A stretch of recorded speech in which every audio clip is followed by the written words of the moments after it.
Hola, buenas tardes a todos. Bienvenidos a una sesión más del Aquelarre Matemático. En esta ocasión nos acompaña Manuel Alejandro Leal Camacho. Él es del Instituto de Matemáticas de aquí de la UNAM. Y hoy nos va a hablar acerca de problema de clasificación. ¿Qué es un espacio móvil? Vale, gracias, Oscar. Bueno, pues gracias al comité por permitirme estar aquí y por organizar este evento. Y gracias a ustedes por venir a escucharme, supongo. Se pueden levantar a la mitad de irse, no me agüito. Bueno, pues les voy a hablar de esto. Este concepto que se llama espacio móduli. No sé si lo han escuchado hablar, pero si sí lo han escuchado, probablemente lo han escuchado muchas veces, porque aparece en muchos contextos, en geometría en general. Y bueno, nada más como un disclaimer rápido. Mi objetivo en esta plática, más que venir a presentarles un teorema o a darles unas definiciones acá bien locas, es como poner ciertas ideas sobre la mesa, ¿no? Como presentarles ideas y que con suerte les parezcan interesantes. Entonces, voy a intentar ser muy informal y muy poco preciso, y más bien intentar dar ejemplos como para tener algo en la mente, ¿no? Bueno, entonces quiero empezar con una pregunta muy general, que es, ¿qué significa clasificar? Esto seguro sí es algo que escuchan todos los días en todos los contextos de matemáticas, ¿no? Todos los matemáticos quieren clasificar cosas. Entonces, como no puede faltar, pues esta es la definición de la RAE, y como no le sorprenderá a nadie, pues no dice nada, ¿no? Primero, si acaso se parece un poco a lo que me interesa, pero bueno, ahí está, no podía faltar. Entonces, déjenme ser más específicos. Quiero hablar sobre qué significa clasificar en matemáticas, ¿no? Entonces, fui a un diccionario también medio chafa y saqué esta definición. Es el diccionario de la Real Academia Española. O sea, yo me lo inventé. Entonces lo voy a leer. Clasificar una colección de objetos, para mí va a significar dar una descripción concisa del conjunto de clases de equivalencia de esos objetos. Y de esa descripción, pues quiero que sea útil de alguna manera. Entonces me gustaría poder responder preguntas como obtener información de los objetos que estoy clasificando a través de esa descripción, o al menos, por ejemplo, si te doy un objeto, que saber ese objeto en particular a quién corresponde dentro de la descripción que te estoy dando. Entonces vamos a intentar poner eso como en contexto. Entonces, en particular me interesa la geometría. Entonces vamos a intentar darle forma a esta idea, ¿va? Entonces, este es el eslogan que les tengo que vender, que es que en geometría usualmente los objetos se organizan en familias. ¿Qué quiere decir esto? Quiere decir que si yo tengo un objeto geométrico, pues lo puedo estudiar, ¿no? Tengo el objeto y puedo estudiar su geometría. Pero típicamente existen conceptos como de, bueno, si yo tengo esta taza y esta otra taza, ¿qué tan parecidas son? ¿No? Mucho, poco. O intentar deformar una en la otra continuamente, intentar degenerarla y romperla y ver qué pasa. Cosas de ese estilo. Entonces, existe como cierto concepto natural de que es una familia de objetos geométricos, como en general, ¿no? Ese concepto natural, pues, puede no ser tan natural, puede depender del contexto, del problema que quieres resolver, pero en general, cuando tienes objetos geométricos, típicamente existe este concepto de que algunos sean más parecidos que otros, que lo puedas deformar, cosas de ese estilo. Eso es a lo que me refiero con familias, ¿va? Entonces, para poner unos ejemplos, como para tenerlos en mente, por ejemplo, si yo tengo un triángulo en el plano, puedo mover los vértices, ¿no? Y obtengo una familia de triángulos en el plano. Si tengo una función de este estilo, yo puedo pensar en las curvas de nivel pues como una familia de curvas en el plano, parametrizadas por pues, el valor de la función, ¿no? Aquí yo estoy pensando en una matriz de tamaño m por n, pero cuyas entradas son funciones continuas. Bueno, no le puse... sí, le puse continuas. Entonces, cada vez que yo te doy un valor t, lo enchufo en las funciones y me dan unos numeritos y obtengo una matriz, ahora sí una matriz de verdad, que lo puedo pensar como una transformación lineal, ¿no? Entonces, bueno. Y bueno, este ejemplo que creo que es el que ponía en el resumen, que es, si yo tengo una ecuación cónica, pues me define una cónica, bueno, una ecuación cuadrática me define una cónica en el plano, pero si yo a los coeficientes los pienso como funciones continuas, por ejemplo de R3 en R, entonces cada vez que me dan un punto en R3, cada vez que me dan 3 números, los enchufo aquí, me dan números y obtengo una cónica. Entonces estoy pensando esto como una familia de cónicas parametrizadas por R3 en este caso. ¿Sí? Ok, esos son los ejemplos. Entonces, vamos a ver cómo combino esta idea de clasificar y cómo incorporo la información geométrica que tengo de las familias, ¿no? Entonces, quiero clasificar cierta colección de objetos geométricos, whatever that means, y existe una noción de familias parametrizadas por un espacio. En los casos de acá atrás, por ejemplo, pues el espacio que la parametrizaba era aquí los reales y aquí R3, ¿no? ¿Sí? En general, tengo un espacio B y tengo una familia de objetos parametrizadas por ese espacio. Y déjenme hacer un poco de énfasis en esta notación. No les he dado una definición formal de, en general, qué es una familia, porque no la tengo, depende de su problema y depende de cómo quieran atacarlo y de cuáles objetos tienen. Pero en general, lo que yo sí sé es que una familia parametrizada por B, pues debería de ser algo que a cada punto de B le asocie uno de los objetos geométricos que estoy interesado en clasificar. Entonces, lo pongo entre comillas así, en el sentido de que la familia no es una colección de objetos geométricos, pero lo que sí es que para cada punto en B tengo un objeto que le voy a llamar f sub B, que es de los que quiero clasificar. ¿Sí? Bueno. Y la idea es, yo quiero dar una descripción concisa de las clases de equivalencia estas, ¿no? Entonces, y quiero incorporar la estructura geométrica de estos objetos en mi descripción. Entonces, la idea central de todo esto es, pues, ¿qué tal que mi descripción está en términos de un espacio, M, ¿no? Que el espacio, sus puntos, estén en biyección con los objetos que quiero clasificar. En ese sentido, el espacio sería como la clasificación. ¿Estoy gritando? Perdón. Y que con suerte, la geometría de M pues refleje justamente la geometría de los objetos que está clasificando. Esa es como la idea. Entonces, ¿qué quiere decir esto de que la geometría de M refleje la geometría de los objetos? Pues la manera en la que yo lo voy a interpretar es así. Si yo tengo una familia F parametrizada por un espacio B, pues a cada punto de B dijimos que yo le podía, bueno, yo dije que le podía asociar un objeto de los que quiero clasificar. Entonces puedo definir esta función, ¿no? A un punto de B me fijo en qué objeto geométrico le asocia a la familia y su clase de equivalencia corresponde a un punto en M, ¿no? Porque M está en biyección con los objetos que quería clasificar. Entonces, pues si esta familia es como una familia continua o diferenciable o algo de ese estilo, y este espacio M, su geometría de verdad refleja la geometría de los objetos, pues a mí me gustaría que esta función pues no sea una función nada más, ¿no? Sino que tenga alguna propiedad de continuidad o de ese estilo. Entonces, lo que voy a pedir es esto. O bueno, esto es como mi sueño, ¿no?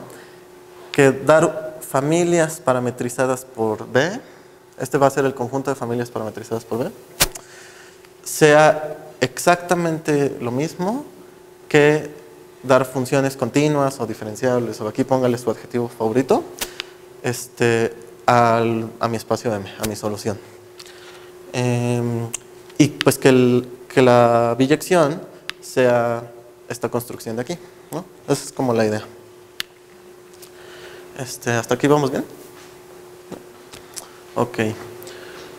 Bueno, entonces, a mí me dijeron que este evento era como para alumnos de licenciatura de semestres bajos, entonces no me quería poner muy técnico. No sé si hay alumnos de licenciatura de semestres bajos aquí, pero a mí me dijeron que de eso se trataba, entonces voy a suponer que sí. Entonces voy a intentar no ponerme muy técnico, pero si no doy al menos un esbozo de la definición formal, pues como que no va a funcionar. Entonces voy a empezar a hablar de categorías, pero no voy a hablar mucho de categorías, ¿no? Voy a hablar muy poco. Entonces, C va a ser la categoría de objetos geométricos que estoy considerando. Estos objetos van a ser, no los que quiero clasificar, más bien van a ser la B. Van a ser sobre qué espacios puedo parametrizar familias, ¿no? Entonces, ¿qué significa tomar la categoría? Pues básicamente lo que significa es especifico qué objetos geométricos me interesan y qué funciones entre ellos me interesan. Funciones continuas, funciones diferenciables, ¿no? Dependiendo del problema que tengo. Y entonces voy a necesitar el concepto de funtor contravariante. Entonces les voy a decir muy informalmente qué es esto. Perdón. Bueno, entonces un funtor contravariante es una especie de asignación, es como una función. A cada uno de los espacios con los que estoy parametrizando cosas, les asocio un conjunto. Y aquí tramposamente usé esta notación. Ahorita les digo bien esto. Y cada vez que tengo una función entre dos espacios, voy a tener un pullback asociado. Y se llama pullback porque va en la dirección contraria, ¿no? Es decir, estoy jalando, cada vez que tengo una familia parametrizada por B, la estoy jalando a B', ¿no? E intuitivamente, a ver si puedo rayar un poquito. Les dije que en general la definición de familia depende de cuál es el problema que tienen, pero lo que sí sé es que si tengo un espacio B, entonces esta familia a cada punto en B le tiene que asociar un objeto geométrico, ¿no? Entonces, si tengo una función continua f, pues ¿cómo le haría yo para definir el pullback? Aquí tengo la familia f sobre b. ¿Cómo le haría yo para definir el pullback? Pues en general no sé, porque no sé bien precisamente qué es una familia, pero lo que sí se me ocurre es, pues si yo tengo un punto b' aquí, le tengo que asociar a algún objeto, y lo único que tengo en el pizarrón es la función y esta familia sobre b. Entonces lo que es natural, o al menos tiene sentido, es que si yo hago el pullback de esta familia f y me pregunto qué objeto tiene que tener b', pues este sea el mismo que el objeto que f le asociaba a la imagen de b', ¿no? Igual y no les parece tan natural, pero al menos supongo que me creen que es la única manera que tengo de combinar los símbolos en el pizarrón de forma que tenga sentido. ¿Vale? Bueno, ese es el pullback. Que el pullback vaya hacia atrás es la parte de ser contravariante, y la parte del funtor, de la funtorialidad, es esta condición. Que básicamente lo que me dice es que si estoy jalando una familia de B a B', y luego de B' la estoy jalando a B' con G, pues es lo mismo que haber la jalada de B a B' de un solo golpe con la composición, ¿no? Ahí está. Entonces, déjenme darles un par de ejemplos de funtores.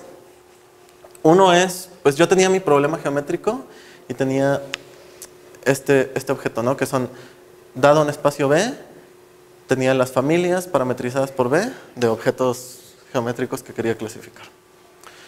Entonces, así voy a definir mi funtor, ¿no? A cada espacio le tenía que asociar un conjunto, el conjunto de familias parametrizadas por B. Y bueno, a cada función le tenía que asociar un pullback.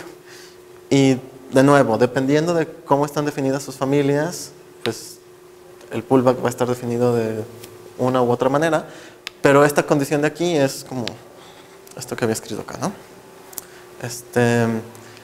Entonces, estoy siendo muy impreciso, pero bueno, esto es lo que se conoce como el funtor moduli del problema de clasificación que cada quien tenga, ¿no?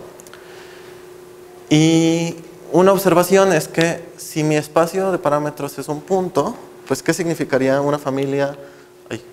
Una familia parametrizada por solo un punto. Pues a cada punto de mi espacio, o sea, al único punto, le tengo que asociar un objeto. Y tiene que variar continuamente, pero pues nada más tengo un objeto, ¿no? Entonces, al menos intuitivamente espero que me crean que familias parametrizadas por un punto, pues en realidad me regresa los objetos que quería parametrizar, ¿no? O sus clases de equivalencia, al menos. Y bueno, el otro ejemplo notable es este de aquí. Voy a fijar un espacio M. Y este va a ser el funtor contravariante y lo voy a definir de la siguiente manera. A cada espacio B le tengo que asociar un conjunto y va a ser el conjunto de funciones continuas que van de B en M. Y a cada función continua entre espacios le tengo que asociar un pullback que va al revés. Entonces lo único que voy a hacer es voy a componer. Si hago el diagramita, tengo una función f de B en B' y el pullback tiene que ir al revés, ¿no? Si me das la primera vaca. Si me das alguien aquí en B, es decir, una función a M, tengo que darle una función de B' en M, pues la composición, ¿no? Es lo único que estoy diciendo. Bueno, este funtor contravariante. Bueno, esta observación supongo que vale la pena. Puedo pensar que este es como un funtor móduli y los objetos que estoy parametrizando son puntos en M, ¿no? O sea, si yo te doy una función de B en M, pues a cada punto de B lo que le estoy asociando es un punto en M, ¿no? Entonces es una familia de puntos en M parametrizada por B. ¿Sí tuvo sentido? Más o menos. Por ejemplo, si B es un punto, tenía que recuperar los objetos, ¿no? ¿Cuántas funciones hay de un punto en el espacio M? Pues tantas como puntos en M, ¿no? Y bueno, este se llama el funtor de puntos de M, ¿no? Y bueno, entonces, ¿cuál es la idea como fundamental? Yo tengo por un lado mi problema de clasificación, que lo estoy codificando de cierta manera como por este funtor móduli, ¿no? Este es el que me regresa, dado un espacio, las familias parametrizadas por ese espacio.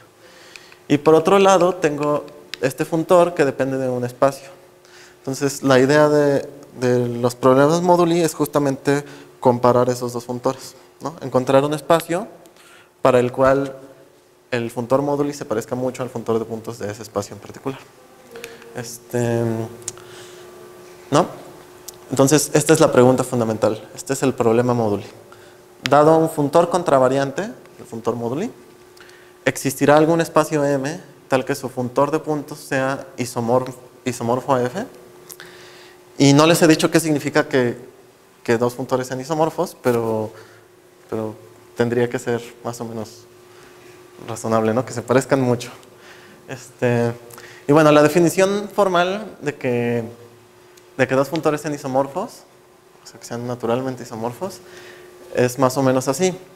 Primero, para cada espacio B, tiene que haber una biyección de estas. Y esto es justamente lo que quería hace como 3 diapositivas, ¿no? Que las familias parametrizadas por B estén en biyección con las funciones que salen de B y terminan en M, ¿no? Y bueno, la siguiente condición es como más técnica, pero es que es como cierta compatibilidad con los pullbacks, ¿no? Es decir, si yo tengo una familia en F, tiene que ser lo mismo primero hacerle pullback y luego mandarla al funtor de puntos, que primero tomar la función asociada y luego hacerle como el pullback correspondiente, ¿no? Es como equivarianza, algo de ese estilo. Esto es lo que se llama la naturalidad, no importa. Y bueno, esta es la definición, ¿no? Si un espacio M existe de tal manera que estos dos funtores son isomorfos, entonces esa es la solución que estaba buscando. Esto es lo que se conoce como un espacio móduli fino. Se llama fino porque hay más conceptos de espacio móduli, pero bueno. Entonces, bueno, quiero hablarles un poco como de esta maquinaria. Es como un poco técnico. Pero bueno, ¿vamos bien hasta aquí primero? Oh, ok. Porque creo que ya introduje muchos símbolos, entonces. Pero bueno. Se llama fino porque es como el mejor espacio móvil. Ajá, exacto. Es como lo mejor que nos podría pasar, ¿no? O sea, las familias parametrizadas por un espacio B son exactamente las funciones M. Es decir, de M, dependiendo de qué tan bien conozca yo la geometría de M, puedo leer exactamente las familias, ¿no? Y cumplen esta condición de naturalidad, ¿no? ¿Mande? Es que yo lo veo en analogía con espacios topológicos y no está por eso no sé si algo mismo. Sí, de hecho, en inglés es la misma palabra. Sí, hay espacios módulo y gruesos. No voy a hablar mucho de eso, pero en inglés. Pues más bien es como menos bueno. O sea, el espacio módulo y fino es como el que mejor le atinó a la solución, ¿no? Pero a veces, bueno, no importa. Ahorita les cuento un poco más de eso. Pero sí, o sea, el espacio módulo y fino es como el objetivo máximo, ¿no? O sea, si existe el espacio módulo y fino, ganaste, ¿no? Sí, hay algunos intermedios. O sea, si estás hablando de no sirve, pues en medio de otras. Pues más bien, cuando el espacio módulo y fino no existe, como que hay que darle un poco la vuelta y arreglártelas de otra manera, ¿no? No voy a hablar demasiado de eso, pero esa es la idea, ¿no? A veces los espacios módulo y fino no existen. Bueno, ok, entonces quiero hablarles de esta maquinaria que se llama familia universal, que es la siguiente. Supongan que tengo un espacio módulo y fino para un problema módulo. Entonces, pues la definición, entre otras cosas, involucraba que dado un espacio B, existe esta biyección, ¿no?, entre familias parametrizadas por B y funciones que empiezan en B y terminan en M. Entonces, pues aquí hay una función que empieza en esta B y termina en M, ¿no?, la identidad. Esta función debería de corresponder a una familia parametrizada por M. Le voy a poner U a esa familia.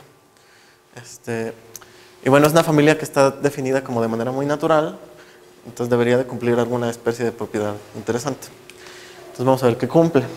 Entonces, danme cualquier otra familia parametrizada por B, por un espacio B. Esta familia pues corresponde a una función que va de B en M, ¿no?, por la biyección esta de aquí.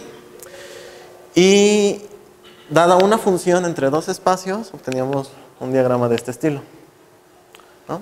Entonces, si quieren, déjenme hacer. ¿Cuánto tiempo tengo? ¿Pero cuánto?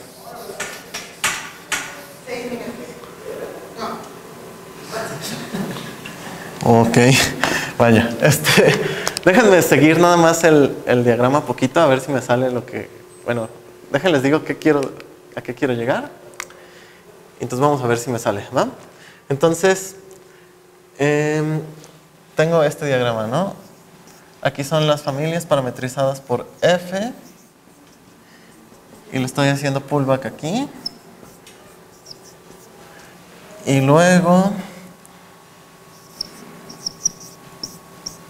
M. Y aquí tengo el funtor de puntos, pero en B. Y esta es componer con F, ¿verdad? Ese es el pullback en el funtor de puntos. Entonces yo empecé con la identidad aquí, ¿no? En M.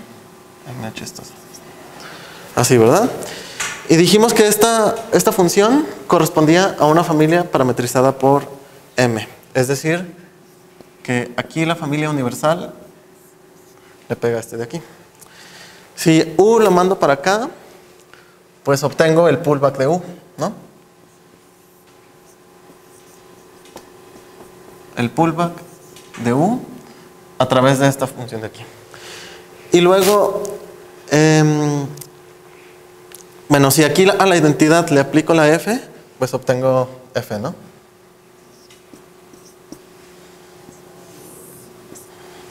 Eso es obvio. Y entonces, pero es que F no se llamaba F, ¿no? F se llamaba Phi sub F. Perdón, ya hice bolas. Por eso uno no escribe en el pizarrón. ¿Sí? Espero solo yo haberme hecho bolas. Sí, si le aplico la composición con phi sub f a la identidad, obtengo phi sub f. Entonces, esta phi sub f, ¿quién es? Pues es, por definición, la función que corresponde a la familia f. Es decir, esta función viene de f aquí, ¿no? Entonces, si este diagrama es conmutativo, pues esto tiene que ser una igualdad, ¿no? Bueno, no importa mucho la cuenta, ahí se me dio ahí. Pero, ¿qué es lo importante? Pues lo importante es esta familia U que cumple.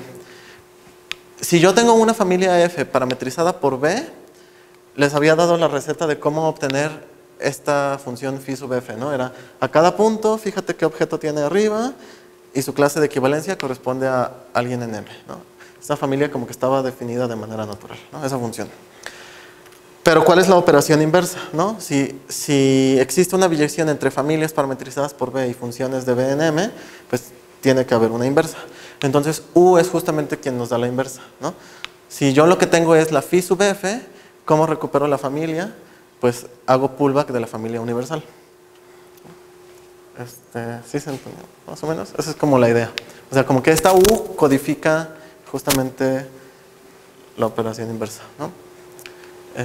Y bueno, se llama la familia universal. Porque todas las familias vienen de la familia universal, ¿no? Es como una idea. Y bueno, nada más conclusiones para concluir. Se puede demostrar, básicamente es el lema de Yoneda, que si el espacio módulo existe es único salvo un isomorfismo natural. Es esencialmente único. Y bueno, esto a mí me interesa como de manera filosófica.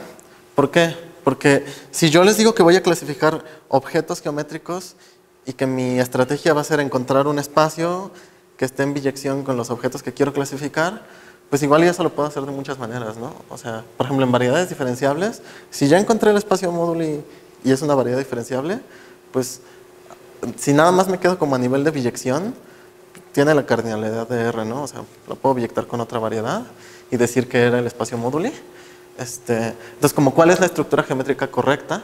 Bueno, pues este concepto de espacio módulo nos da una herramienta para hablar de la estructura geométrica correcta del espacio que clasifica los objetos. Eso es como filosófico, digamos, al menos para mí, ¿no? Y bueno, esto es lo que mencionaba hace rato. Los espacios módulos finos no siempre existen. De hecho, la gran mayoría de las veces no existen. Entonces hay otras maneras de definir espacios módulo. Típicamente, o bueno, tradicionalmente existe este concepto de espacio módulo grueso, que es casi lo mismo, solo que no tiene una familia universal, ¿no? Entonces, la asociación entre familias y funciones no es biyectiva, no es como perfecta, pero sí hay como cierta asociación. Y es como universal en cierto sentido. Hay otras maneras, ¿no? Por ejemplo, luego hablan de stacks moduli, ¿no? Que básicamente es como si los espacios geométricos con los que estaba trabajando no me dieron para encontrar un espacio móduli, pues voy a agrandar la categoría, ¿no? Voy a inventarme otros objetos y el stack es un objeto, ¿no? Hay como varios paradigmas ahí, en esa dirección. Y bueno, esto de aquí. Como que intuitivamente, si yo tengo un problema de clasificación y soy capaz de encontrar el espacio móduli, pues entender la geometría de este espacio me debería de dar luz sobre la geometría de los objetos que estoy clasificando, que era como mi objetivo principal, ¿no? O sea, yo no quería tanto el espacio móduli, sino quería entender los objetos que estaba clasificando. Es como que eso debería de suceder. En la práctica suele suceder más bien lo contrario. O sea, sí sucede, pero más bien, típicamente, tú resuelves un problema móduli y el espacio que obtienes resulta ser un espacio interesante, un espacio que vale la pena estudiar. Y dado que lo tienes como un espacio móduli, pues tiene como esta doble estructura, ¿no? Por un lado es como un espacio geométrico y por otro lado parametriza cosas, ¿no? Entonces, por ejemplo, si yo tengo el espacio móduli de triángulos en el plano, pues puedo preguntarme, por ejemplo, cómo se ve la subvariedad o el subespacio de triángulos que son equiláteros o triángulos que tienen un ángulo de más de 90 grados, ¿no? Algo así. Puedo hacer como preguntas geométricas en los objetos que estaba parametrizando y obtener, pues, subespacios del espacio móduli, ¿no? Y estudiarlo como de estos dos frentes. Y bueno, y típicamente suelen ser espacios muy importantes también, dependiendo de los problemas. Entonces, nada más para concluir, los quiero dejar con esta cita. Esto es, pues, la descripción que da la The International Mathematical Union sobre por qué se mereció el premio Fields Maria Mirzakhani, ¿no? Y pues ahí aparece Modulus Space. Y pues nada, gracias.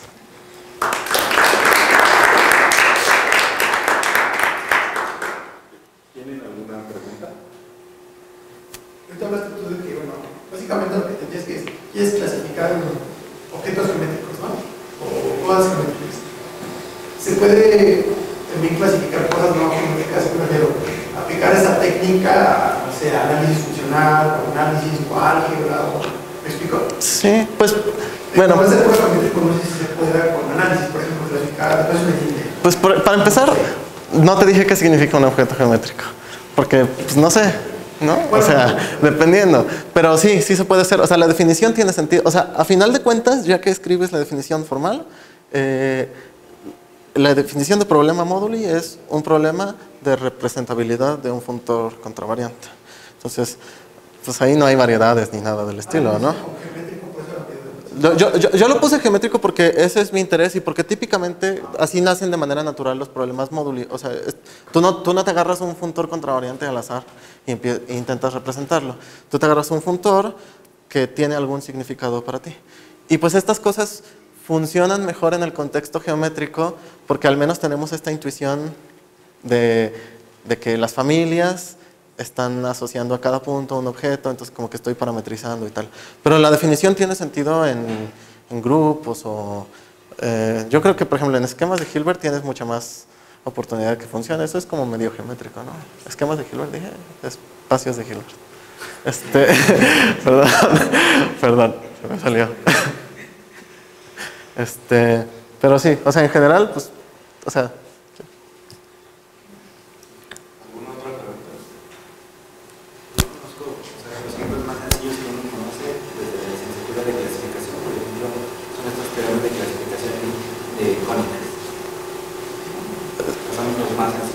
Ajá.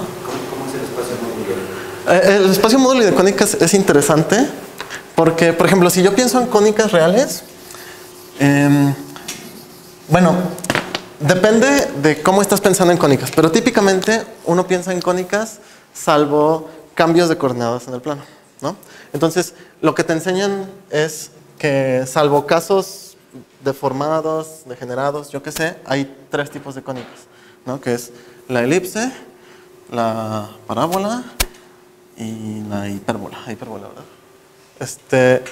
¿No? Estos son esencialmente los tres tipos de cónicas. Entonces, ¿cómo sería el espacio móduli? Pues tendría que ser un espacio cuyos puntos estén en biyección con los objetos que quiero clasificar. Entonces tendría que tener tres puntos, ¿no? Elipse, parábola y hipérbola. Y luego, ¿cómo tendría que ser, por ejemplo, la topología de este espacio? Pues cada vez que te doy una familia, me tendría que arrojar una función continua a este compa de aquí. Entonces te voy a presentar una familia, así como la definí hace rato, así medio informalmente. Por ejemplo, puedes pensar en por T más, y aquí le voy a poner una elipse chida, ¿no? Bueno, más, bueno, aquí no sé qué ponerle. X, Y le voy a poner la T acá. Algo así. Igual y no me salió, pero lo que quiero hacer es, este es el parámetro T, ¿no? Entonces esta es una familia parametrizada sobre los reales. Entonces, siempre que me des un real positivo, si hice esto bien, me tendría que quedar una cónica no singular, una de estas, una elipse o una hipérbola. Y en el punto 0, este término se muere y me tiene que quedar la parábola y igual a x cuadrada. Entonces, ¿cómo se vería esta función de R a mi espacio móduli de 3 puntos? Pues medio raro, ¿no? Como que probablemente para t positivos es una hipérbola, de repente en 0 salta aquí, y luego para t negativos se vuelve una elipse. Y ese tipo de cosas, ese tipo de fenómenos suceden mucho. Entonces, por ejemplo, para este ejemplo en particular te puedo decir la respuesta. No existe un espacio móduli fino. Y el espacio móduli grueso, pues es medio aburrido. Resulta ser que tienes que colapsar todos los puntos en uno. Se vuelve, al menos en la categoría, por ejemplo, como de variedades y tal. Si te gustan los espacios topológicos que no son Hausdorff, pues tal vez tienes más oportunidad de que exista. Pero en el contexto como de geometría, este espacio móduli se vuelve un punto. Entonces, pues no es tan interesante, ¿no? Pero ese fenómeno sucede muchas veces. Por ejemplo, cuando el espacio móduli fino no existe, pero el espacio móduli grueso sí existe, algo que puede suceder es que objetos que tú querías distinguir, tuviste que colapsarlos, ¿no? Tuviste que identificarlos. Y la razón, pues, es que estás tomando familias y estás tomando límites y no funcionan como yo esperaría que funcionen, ¿no? Algo así. Y eso me tiene que decir algo de la geometría, que se colapse, me dice algo de, bueno, en este caso de las cónicas, ¿qué pasa ahí en las cónicas? Pues sí te tiene que decir algo. ¿Qué te dice? Supongo que dependiendo de tu afiliación filosófica o no sé. A mí, por ejemplo, si tú me preguntas qué me diría a mí esto, pues me diría que estas cónicas en el plano no las estoy viendo bien, que en realidad tengo que verlas en el plano proyectivo, ¿no?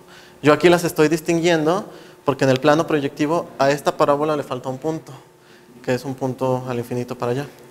Y a esta hipérbola le faltarían 2 puntos, ¿no? Las de las asíntotas.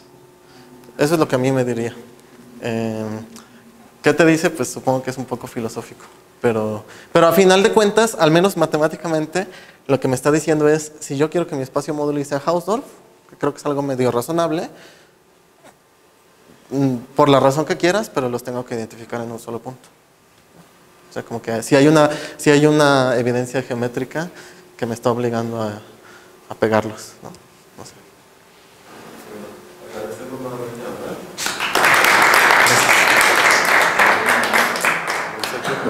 Muchas gracias. Constancia. Te pedimos que le revises una pregunta al público. Sí, bueno. Para que se ganen una. Gracias. Bueno, yo traía la pregunta preparada, porque soy un tramposo. Entonces, bueno, esa es la pregunta. ¿Será cierto que la figura 8 es el espacio móduli de cuadrados? Entonces, déjenme explicar un poco a qué me refiero con esto. Entonces, estoy siendo muy informal, como en toda la plática. ¿Vale? Y explicar por qué. Entonces, déjenme explicar un poco a qué me refiero. Hablo del espacio móduli de cuadrados, entonces quiero como clasificar cuadrados. Y un cuadrado esencialmente está determinado por la longitud de su lado, ¿no? Entonces, si yo quiero encontrar un espacio móduli fino, por ejemplo, pues tengo que encontrar un espacio cuyos puntos estén en biyección con estos números reales positivos, ¿no? O sea, 0 e infinito. Entonces tendrían que encontrar un espacio que esté en biyección con este conjunto. Y les voy a dar un espacio, la figura 8. Este es mi espacio móduli. ¿Y cuál es la biyección? Pues, como este es un intervalo abierto, aquí puedo empezar como desde el 0. Ir creciendo, ir creciendo, ir creciendo. Digamos que este punto sea el 1. Ir creciendo. Y aquí el lado empieza a irse hacia infinito, ¿no? ¿Sí los convenzo de que esa es una biyección? Es como una parametrización, ¿no? Entonces yo digo que, sí, este es como el extremo infinito. Y este es como el 0, ¿no? ¿Sí, más o menos? Entonces yo digo que este es mi espacio móduli. ¿Será o no será? ¿Y por qué?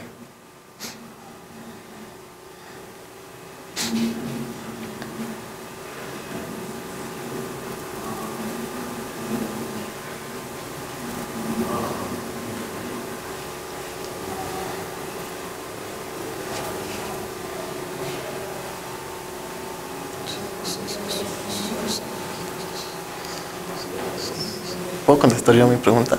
No podría ser, creo, porque el cuadrado del lado cero, bueno, un cuadrado muy pequeñito, la pararía pareciendo demasiado a tu clasificación, te estaría pareciendo mucho al del lado 1 y al del lado casi infinito.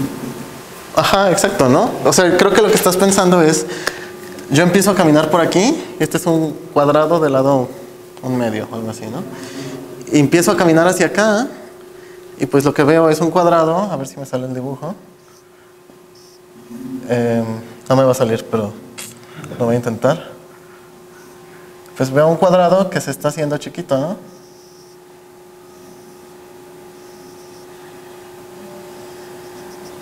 ¿No? Eso es lo que veo. Aquí tengo el tiempo, ¿no? Esta es mi familia. Entonces, el cuadrado está convergiendo a algo del lado 0 y de repente es un cuadrado del lado 1. Y luego de repente es un cuadrado del lado infinito, ¿no? Que viene por acá.